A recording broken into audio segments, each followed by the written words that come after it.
like to welcome everybody to this evening's webinar. Tonight's webinar, we're going to focus on some of the key points of the biomechanics of base steeling. We're going to keep it pretty simple and stick to just some of the real keys. In future webinars, we'll get into more detail about some of the characteristics of what we're going to talk about tonight, start tonight.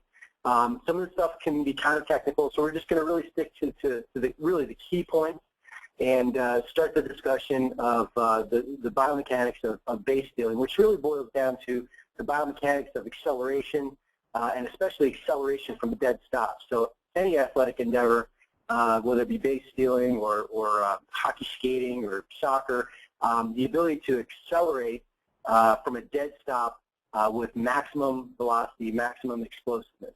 Tonight we're going to focus on that in the context of steeling base. The key, really, at the end of the day, boils down to the first three steps. Now, certainly, again, there's a lot of nuance and there's a lot of detail in the things we can evaluate, but the key, for the most part, lies in really the first three steps. And if you think about base steeling, there are a lot of athletes that are fast that don't necessarily steal base as well. And then there's a lot of athletes that they're certainly fast, but they're not the fastest out there, yet they're very effective stealing bases. And what it boils down to is the ability to get a jump. Now, there's certainly technique involved, in sort of reading a pitcher and leadoffs and a lot of technique stuff. But from a biomechanics perspective, the ability to get a jump lies in how the athlete literally performs the first three steps.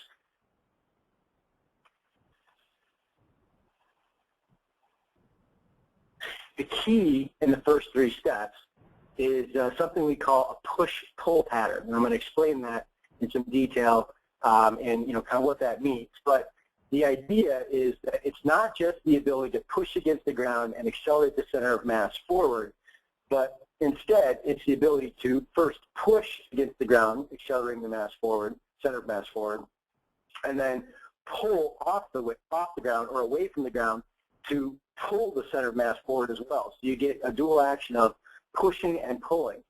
The fastest athletes, the most explosive athletes, push and pull very effectively. Athletes that aren't as explosive, that aren't as fast from a dead stop, that don't accelerate as effectively, typically push fairly well, but don't pull very well. So the key to the push-pull pattern is typically the pull and not necessarily the push. The push is a fairly easy part of this. The pull is where we want to work with the athlete. So we'll break this down and try to explain it in a little more detail. Here's a sequence of a great base stealer, starting off from a leadoff position. Now I want to explain a little bit about how we're going to look at this in terms of the structure, or kind of the phase of the running cycle, and then what we're talking about in terms of push and pull. The first thing is we'll break this movement down into essentially a heel strike, a mid-stance, and a toe off. Heel strike being, as you can see here with the leadoff, as this leg, the right leg pushes, the left leg is swung through. As the left leg starts to come into contact with the ground, we'll call that heel strike. As the left leg then pushes through mid-stance, we'll call that mid-stance. And then from mid-stance to pushing to the point where the toe comes off the ground, we'll call toe off. So heel strike, mid-stance, toe off. And what we're looking at when we evaluate the first three steps are the push-off, which we'll call this first step, which is illustrated essentially here, where the runner is in a lead-off position, and the first step is going to be this right leg pushing against the ground. There's very little actual step involved. There's not a dramatic heel strike, mid-stance kind of thing, but this is what we're going to call the first step. This is what we're going to call the push-off. So we'll look at the push-off, which is this leg going through a heel strike, mid-stance, toe off. And then we're going to look at the first two gait cycles. We're going to look at the left side going through heel strike, mid-stance, toe off, and then the right side going through heel strike, mid-stance, toe off. So our first three steps include the push-off, which is from the static lead-off position, the right leg pushing off the ground, that's our first step. And we're going to quantify that, or kind of put it in the context of a heel strike, mid-stance, toe-off, even though it's a little more difficult to identify that in the push-off since there's not an obvious step occurring. Then we're going to again look at heel strike, mid-stance, toe-off for the left side, heel strike, mid-stance, toe-off for the right side. So we have right side push-off, left side gate cycle, right side gate cycle. That's our 3 steps. That's where all the difference is made. And if you are explosive and can get a jump and accelerate in those first 3 steps, you are at a great advantage in terms of explosive speed, and in this case, in terms of base stealing. So let's talk a little bit about the push-pull concept, and we'll use this diagram, and then I'll show you graphically what we're talking about. Let's talk about this first step here with the left side. All right, let's forget the push-off, for example, to start, but the push-off has the same pattern of push-pull. All right, so as the athlete pushes off the lead leg, swings the left leg through. The left leg swings through and makes contact at heel strike. So after the right leg pushes, the left leg is swung through, it makes contact at what we'll call heel strike. This is the first contact of that swing, that left leg with the ground in the acceleration process. From this perspective, as they run forward, you're going to get knee extension, and you're going to get knee extension speed right to heel strike. From heel strike to the foot moving to mid-stance, where it's essentially directly beneath and even with as the other leg swings through on the opposite side, you've got all of the weight right down through the pedal leg, which would be the left leg at this point. That's our mid-stance. So from heel strike to mid-stance, the knee then goes through some flexion. As it's going through some flexion, it's actually loading, just like preloading any muscle. The quad in particular, the glutes, the push muscles are going through a preload as the foot moves from heel strike to mid-stance. We're going to see a little bit of, at the knee in particular, we're going to see a little bit of knee flexion. Now, from just prior to mid-stance, just as we come into mid-stance, to about halfway to toe off, we're going to get an extreme burst of push speed. Both the knee extend and the hip extend simultaneously with maximum speed output. We'll talk about what those speeds look like and everything in a second, but they push with maximum intensity between mid-stance essentially and about halfway, maybe about 2/3 through toe off. So from mid-stance, just prior to toe off, there's an explosive push which comes from the knee extending and the hip extending. At just about halfway to maybe 2/3 to toe off, the leg stops pushing. So the knee and the hip stop explosively extending and pushing against the ground, and they start to go into a rapid flexion. So that by this point, if we erase these, by this point, as the left toe is now going to start to come off the ground, it is no longer pushing, but it is now starting to pull. And that's crucial. If the leg continues to push all the way off the ground, so as the toe comes off, we continue to go into extension, then we're getting only push, and as the foot comes off the ground and the leg extends, we're going to detract from the acceleration forward of the center of mass. If we pull off the ground, we flex quickly at the knee and the hip, we are going to continue the acceleration of the center of mass forward by essentially pulling it forward through the knee flexion and the hip flexion. And that's absolutely crucial. So the key here, again, is we're going to get first a push. The push occurs between mid-stance and about 2/3 of the way to toe off. And we get a maximum extension speed at our knee and our hip simultaneously. They work together to push against the ground and drive the center of mass forward. At about 2/3 of the way into that push pattern, we experience, before the toe comes off the ground, before we get to toe off, we experience a rapid forward movement that's facilitated by the knee going into flexion and the hip going into flexion, which pulls us forward, hence the push-pull pattern. Now that push-pull pattern occurs first at the push-off leg. It will then occur at the left leg on the first stride, and then it will occur again on the right leg at the first stride. So that pattern is absolutely crucial. If the athlete pushes and pulls effectively, you will see a dramatic increase in the speed of the first 3 steps.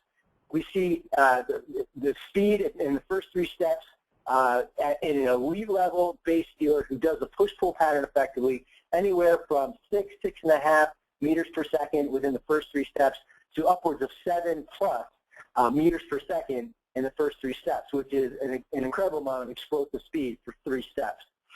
When you don't push-pull effectively, you see the speeds lower, more along the lines of 4.5, 5 to maybe 6. So you're going to see a dramatic decrease in the initial speed output of those first 3 steps, which makes all the difference in stealing a base, or really in any sport where you're trying to accelerate from a dead stop. So let's take a look at some of the graphs here and kind of do what we've just done in terms of explaining the push-pull, but let's do it graphically and with data. This is some sample data kind of broken down into one small cycle. What we have here in the graph, what we're looking at is, first of all, we're looking at knee flexion extension. Flexion speed is the positive speed. Extension speed is the negative speed. Again, this is for the knee. What we're looking at here is heel strike, mid-stance, and toe off, just like we described with the pictures. So what we see is just prior to heel strike, the knee goes into a fairly rapid extension and creates fairly rapid extension speed. That's as the leg kind of reaches out to make contact with the ground as it's swung through. At foot contact, through mid-stance, we see, or just prior to mid-stance, we see the knee go into flexion. As the knee goes into flexion, it goes into a fairly rapid flexion speed. That flexion speed is used to preset or preload or pre-stretch all of the quote-unquote push muscles. And so what we get is a quick load of muscles, and then from mid-stance to about halfway to maybe 2/3 into the push pattern, we see an extreme acceleration of the knee in extension. So we get a really dramatic extension speed. In the best cases, the push-off is going to be a little bit slower than the first 2 strides, but we're going to look for anywhere from 400 to 500 degrees per second, probably averaging out at about 425 to 450 degrees per second of knee extension speed is at a really good level, a good average level. The really explosive athletes are even higher than that, but at 425 to 450 extension speed, you're at that effective level where you're going to be generating at least 6 meters per second in those first 3 steps speed. We then see the knee go into, prior to toe off, a really rapid flexion. And now it's important that knee go into a really rapid flexion to facilitate the pull forward. So the center of mass being pulled forward after it's been pushed forward to maintain acceleration and to continue to drive the athlete and accelerate the athlete's center of mass, or the body, forward. So this is the kind of pattern that we could expect an elite level runner, elite level base stealer who has explosive speed. We have, again, a reaching out, an extension, some muscular loading as the knee goes into flexion, and we have a rapid and a forceful knee extension occurring just prior to toe off, and then we go into a rapid knee flexion to pull. So we have the push and we have the pull. Both are extremely important. Now let's look at hip flexion extension speed. Same thing. We're looking at flexion speed being positive, extension speed being negative. Here we're not going to see quite the loading because the dynamic, the difference in terms of action.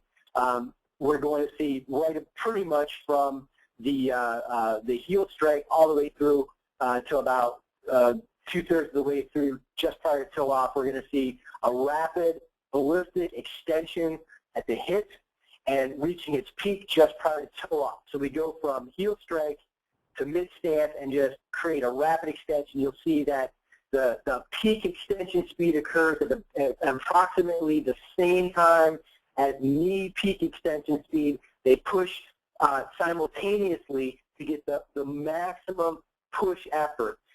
Hip extension speed, as we can see here, is even greater than knee extension speed, and in a good runner can be upwards of 650 explosive type of speed, 650 degrees per second. The key is that we see it just prior to toe off, and that we see it occur simultaneously with knee extension speed, and that we see the hip as well go into a rapid flexion. Now the key, and we're not going to get into all the fine points of this, but the key to flexion is that extension, the push part, the knee and the hip occur simultaneously with maximum effort, maximum value, maximum extension. When we get a pull, the pull will tend to go in sequence. The knee pulls first, then the hip pulls with maximum speed. So you see a little bit of a sequence there, knee to hip, when you see the pull, where the push is occurring simultaneously. But we won't get into too much detail on some of the finer points tonight. We'll stick to some of the basics. So again, this push-pull pattern. Here, if we look at this knee flexion to kind of summarize, or I mean hip flexion extension to summarize, we have the push to peak speed, and then we have the pull to toe off. Again, extremely important that that occurs, and that it occurs simultaneously with the knee.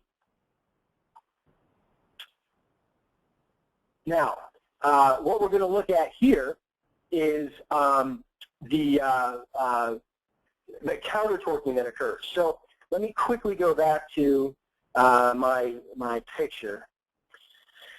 It's kind of hard to see from this angle, but what's happening here is, if you look, let's look at this side. As this foot pushes off the ground, so as we have this foot pushing off the ground, we're going to have the pelvis rotating this direction around the spine. At the same time, we have the upper torso rotating the opposite direction around the spine, which creates a counter torque through the core. So everyone talks about core strength, the importance of core strength in distance running and cycling and explosive speed and just about everything.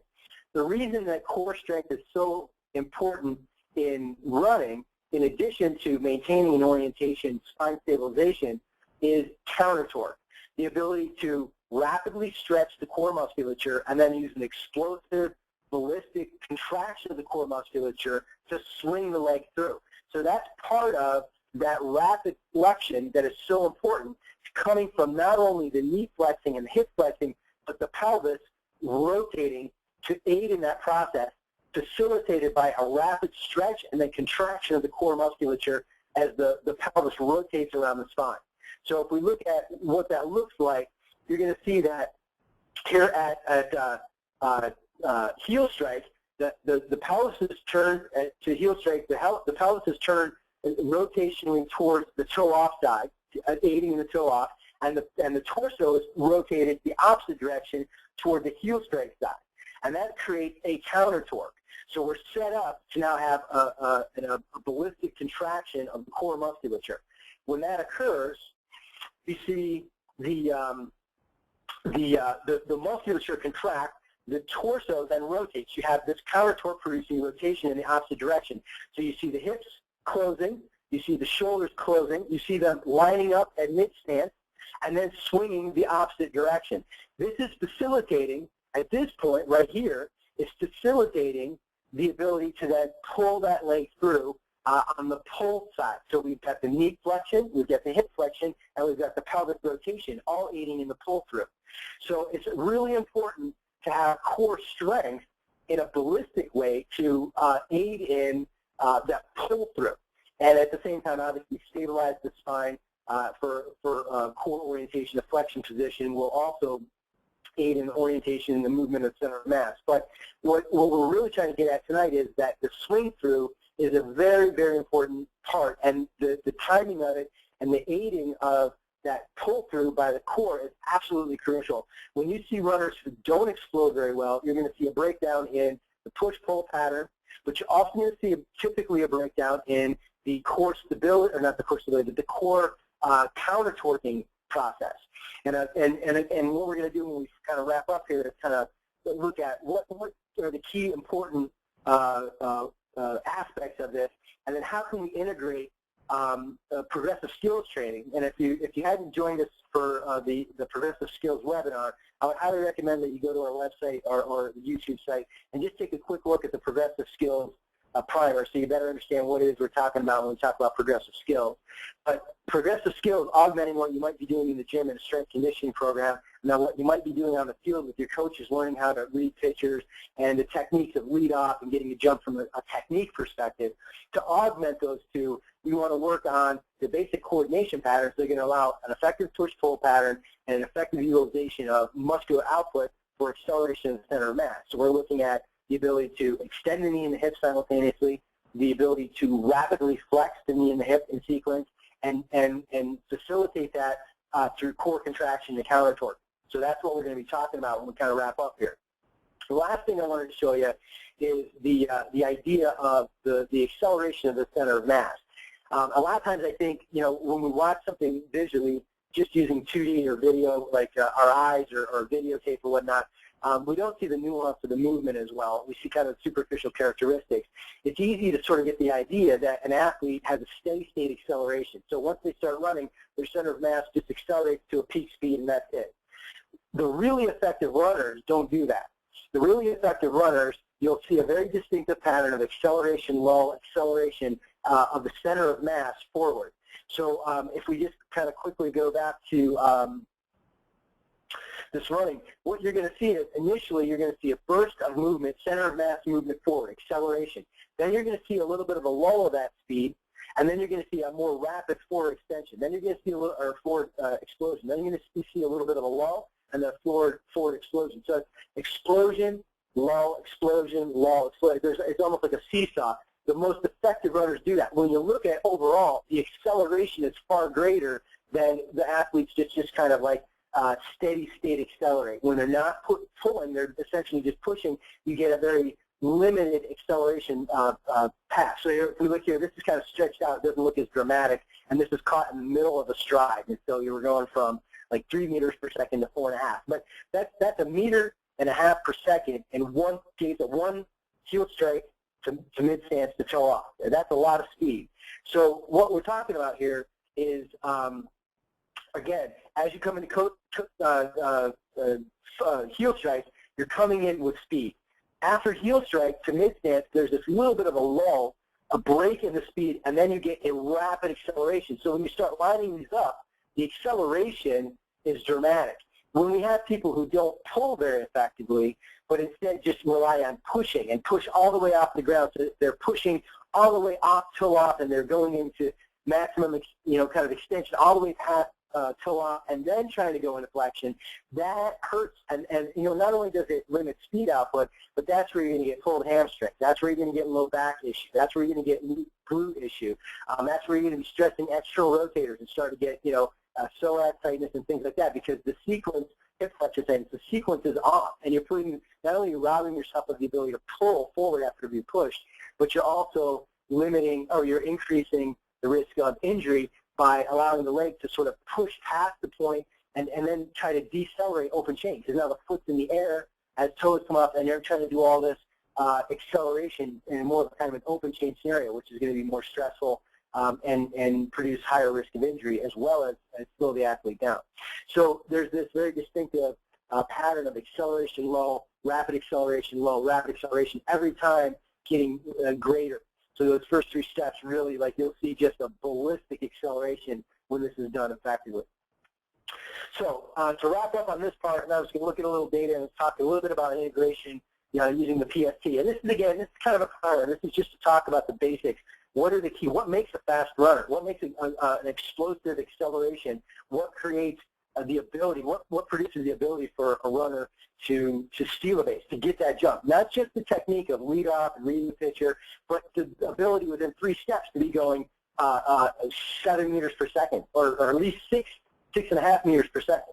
That's dramatic. So the way we would branch into the PST concept would be, first of all, to use a ZenoLink 3D test or a functional, an activity-specific function. Obviously, we would suggest a ZenoLink 3D test where you're actually looking at activity-specific coordination. You're looking at base stealing coordination. You're not just doing some functional screen movements. You're not just assessing with a 2D video, but you're actually looking at the push-pull pattern, the counter torquing, the core stability, and all the things that go into that. first thing that you're going to want to look at when you evaluate using ZenoLink 3D is, does the athlete perform a push-pull pattern effectively? And that's going to be the number one concern. Do they do this push-pull pattern? Now, the second thing is, how symmetric is the push-pull pattern from left to right side? So in many cases, you'll see a general push-pull pattern. One side does it well, one side doesn't do as well. So we're looking for asymmetry in the push-pull pattern itself. We then want to look for asymmetries in joint range of motion. So restriction, pelvic rotation, hip flexion, extension range of motion, knee flexion, extension range of motion, joint range of motion, and overall body movement, pelvic rotation as well as upper thoracic rotation. Look at range of the motion to see whether there may be physical limitation playing a role in a breakdown of a pattern. Then after we've assessed that, then we're going to want to just look at what kind of joint speed is this person producing. We saw that in really effective explosive runners, we're looking at 425 to 450 in knee extension speed. In hip extension, we're looking at a little bit more, like 6 to 650. So we want to see, okay, does the athlete perform the push-pull pattern, but their joint speeds are dramatically low? Oh, then we need to work less on that push-pull coordination and more on their ability to create extension speed or pull speed, reflection speed. So we want to then look at that. And the last thing that we would look at would be how effective is their core stability and their effective counter torque. How well are they stabilizing the spine and using counter torquing or differentiated rotation between the pelvis and the upper thoracic to create counter torque and aid in the swing through process. How symmetric is it? How advances in terms of the timing, and is the timing facilitating the pull through, or is it the timing off? So that's going to be important as well. So what I'm going to do here now is I'm going to switch over to some data, and I just want to show you. I know try to keep these to about a half an hour. I'm getting close to half an hour now. But what I want to do here is I want to show you an example, a little bit of a case study. I don't want to get into a lot of detail, but I just kind of want to show you a little bit of a case study. Don't be misled by the thing that says hockey. I had to put this into hockey tonight. I was trying to quickly create a sample, but it's the same parameters that we use for baseball scaling. So what I wanted to show you right off the bat is I want to show you an athlete that started off with an initial test. You can see there's some pretty good, what I call that acceleration, low acceleration pattern, but we're only reaching a peak speed after 3 steps of just above 5 meters per second. Not bad, but not really explosive. Not going to get you a ton of bases stolen, unless you're really crafty. But even then, you're going to be dealing with the fact that you just don't have that explosive speed in the first 3 steps. What I want to show you is that here you'll see that. Let's look at our knee flexion extension graph. This is our knee flexion extension speed graph. It's all push and no pull. Very little extension, very little of that pattern that we see. It's basically all push, all push, all push.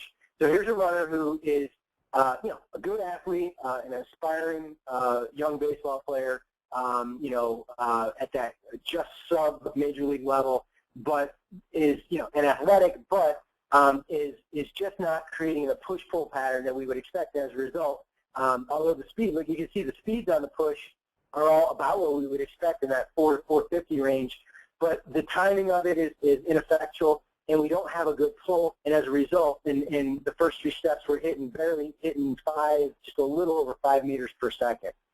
You can see here with hip flexion speed, same kind of deal. It's just all push. We've got, a little bit on the first step, a little bit of push-pull, but then after that, just push, push, push. And again, you see where that pattern is going to get you. So what I want to then do is I want to take a look at a follow-up test after a person has been, in addition to training in baseball technique and training just standard weight strength conditioning, what happened when you add in some coordination training, some progressive skills training to try to affect better push-pull pattern and whatnot. So what we'll see here is now in 3 steps, now we're up over 6 meters per second. So now we gain a good meter per second in the first 3 steps, and now we're starting to get in explosive speed range. Once we get about 6 meters per second, now we're talking. Now we're starting to get into a range that we can work with. We'd like it to be even higher, but we've made good progress, and we've increased the speed output and that jump significantly. Let's just take a real quick look at what's happened to flexion extension speed. Okay, not perfect yet, not 100%, but look, we've got, extension, low, extension speed, flexion. Extension, low, extension speed, flexion. Coming off here.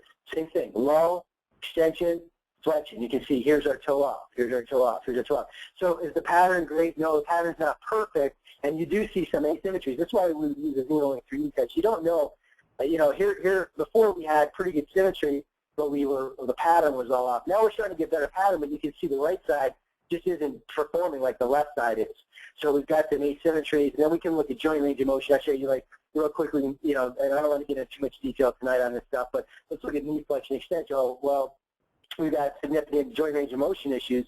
Like if you look at, for example, the difference between knee extension on the left side and knee extension on the right side. So obviously you've got restricted range of motion. You can even see there's a little bit of issue here initially with the flexion and swing through. So there's a lot of detail we can get into in this analysis, but you can see that when the athlete starts to perform a better pattern, they're going to significantly improve their output. So when PST or skills training, coordination training can be augmented or put into and augment an existing program of technique and strength conditioning, they're going to get significantly better results.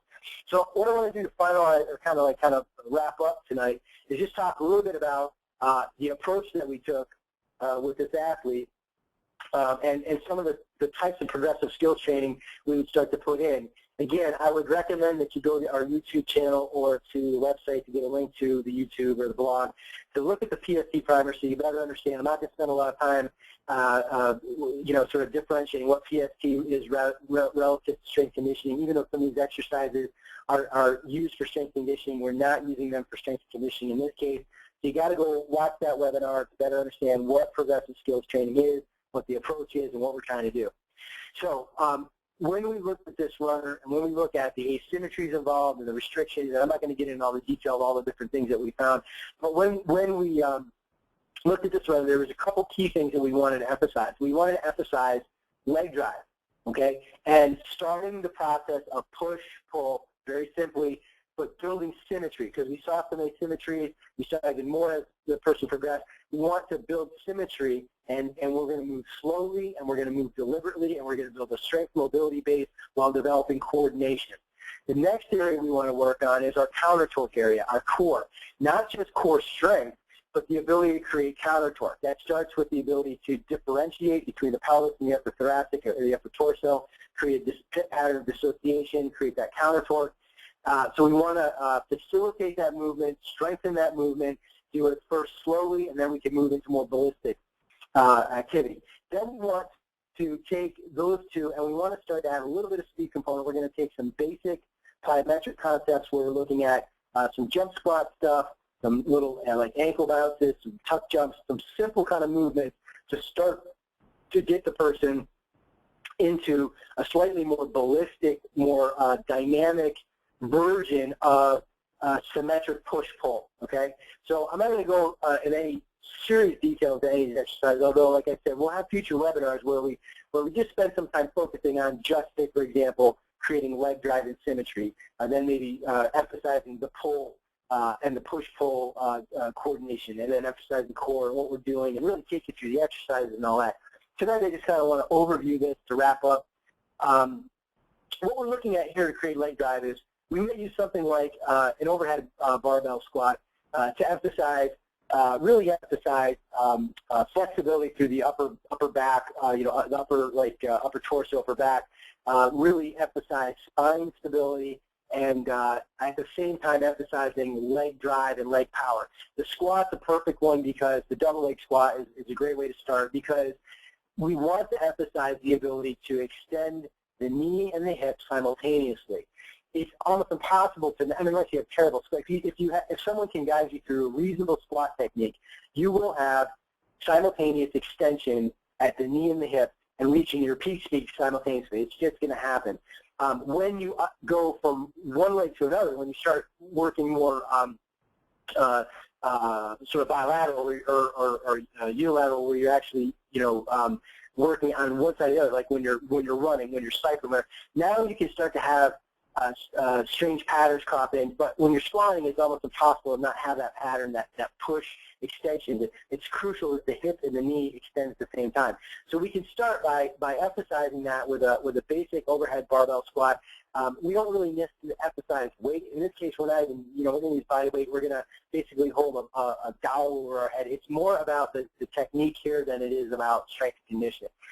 We can then go to alternating forward lunges, where we're emphasizing on a left side, right side, kind of isolating the individual limb, that simultaneous push, while at the same time, striding forward, controlling the stride forward, which would represent heel strike, and stabilizing the spine at the same time. So we start to include more aspects of running into this as we start to work from right to left and kind of isolate each side. Now here's one where we can now there's a lot of variations, and this is just a starting level, but now let's work on a stationary backward lunge with an alternating knee blast. And so what that's going to do is you're doing a single leg squat essentially with the backward lunge, which is going to emphasize isolating one side and emphasizing as you push. It's going to emphasize extending the knee and the hip simultaneously to create maximum force output. And then at the opposite leg, which was your lunge back leg, now comes up into a knee blast as you core stabilize. Now you're emphasizing swing through. So you're going to get the pelvis open, you're going to pelvis close, you're starting to like tickle the nervous system with some counter torquing, and you're emphasizing the pull through and the toe off pull at the same time. So you're emphasizing the core contraction, the counter torquing, and the pull through at the same time. And then we can also advance that a little bit to an alternating step up with the knee blast. Emphasize, and just now you're really working on trying to watch the pelvis, how low do they stabilize the pelvis when they step up. You can add height to this to add intensity and still keep the body weight, and really emphasize symmetric movement from right to left, and emphasize all the same things that we've been doing here. Now we can work into a core-specific kind of area where we can start with isometric contraction of high plank, low plank. The high to low plank action back up to high plank is going to create some torsion, and you're going to have to stabilize with a little bit of rotational torsion. And then we added knee blast in. So we emphasize that core stability, a little bit of torsional kind of stability, and then we emphasize the push-pull pattern, mostly the pull here. We can do the same thing with a push-up. Now we do a push-up, same kind of thing, alternating knee blast, and emphasize the same aspects of the movement. We can do a variation of different variations of Russian twist. The one I like is sitting in a yoga, kind of a modified boat pose, and just doing some really basic twisting with a very light medicine ball or no medicine ball at all, not to create the muscular strength as much as to emphasize pelvic to upper thoracic differentiation, and to really sort of start to develop that dissociation pattern.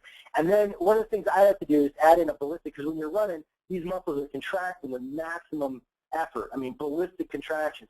So let's add in a maximum contraction sit-up in a diagonal pattern. And what we use for this is just the first part of a Turkish get-up. It's just the get-up, just sitting up from laying flat. And this, obviously, you can use a little weight if you want, but it's just the sit-up part where you're just, with everything you got, exploding diagonally with maximum contraction. And we just do that in a dynamic, ballistic kind of way to start to emphasize that part. And then we can get into some basic plyometrics, jump squat, kind of warming this up to exploding. Now, when you do the jump squat, obviously you want to teach the person to not push off the ground and just push, kind of like stick their legs down the ground. You want them to push and almost go into a little mini tuck jump and pull. And the way that you pull off the ground is not by a big rapid gross extent or flexion at the knee and the hip, but more by rapidly contracting the core and quickly like pulling yourself and creating a lift off the ground. So that's what we do there. And then we'll go into ankle bounce with double leg and then double leg tuck jumps. So we start the bouncing with the calf and the lower part of the legs, just get that idea of you know, load, push, you know, load, explode, and pull up off the ground. And then the double leg tuck jumps, really emphasizing the push and the pull, but two legs simultaneously. The double leg, a lot like the double leg squat, is almost impossible to not get that going. Where it starts to become a little tricky is when you start doing single leg stuff. So let's do a little single leg bouncing or ankle bouncing. Now it's going to be, you're going to see a lot of asymmetries where they look good doing two leg. Now you can say, oh, right leg looks great, left leg looks terrible, or vice versa. You're going to see those asymmetries very quickly.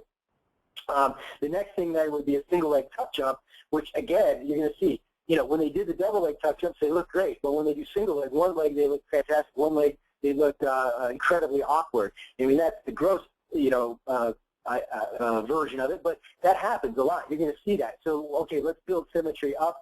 Let's emphasize the movements, but let's get our body equal. Like you saw in the runner I just showed you, one leg is doing great, and the other leg's not doing as great. So we want to create symmetry there as well.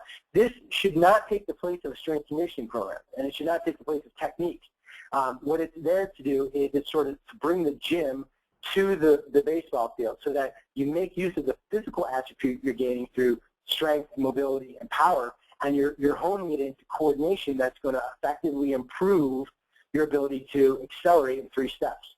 And then obviously you want to work on that technique and embody that technique as a coach with your athletes to work on the push-pull pattern, you know, while they're running, emphasizing a quick push and then a rapid pull. Not an excessive knee flexion, hip flexion, but a tightening of the core, bracing of the core, if you will, and a rapid, not in terms of the range of motion, but in terms of the speed to pull forward. So to kind of wrap up for tonight, let's just kind of really, really quickly rehash our biomechanics base deal. The first 3 steps, the keys to take home. The first 3 steps make the difference.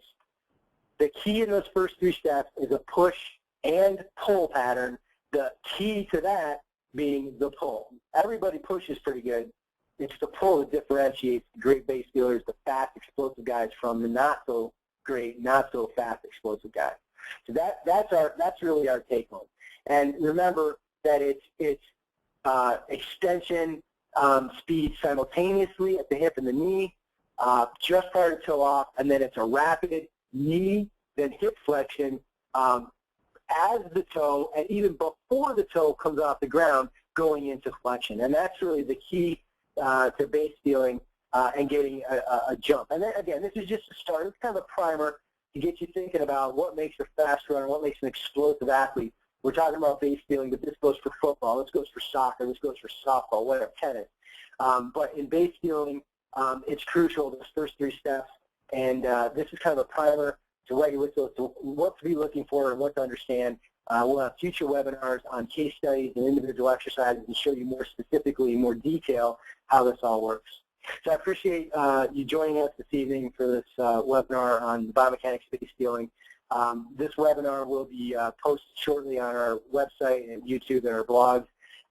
You know, feel free to download it, view it, and share it with your friends and other people who might not have been aware of this webinar, might not have been able to make it. You know, want it out there as information. And if you have any questions, either from this webinar or after watching the video, or anybody ever has any questions, they can just email us at ZenoLink.com, go to the website, use our contact, or just email me directly, chris@ZenoLink.com, and ask whatever questions that you might have, and I'll do my best to answer those questions. Again, I appreciate you joining our webinar this evening. Hope you have a great remainder of the day, and I look forward to seeing you guys in a future webinar.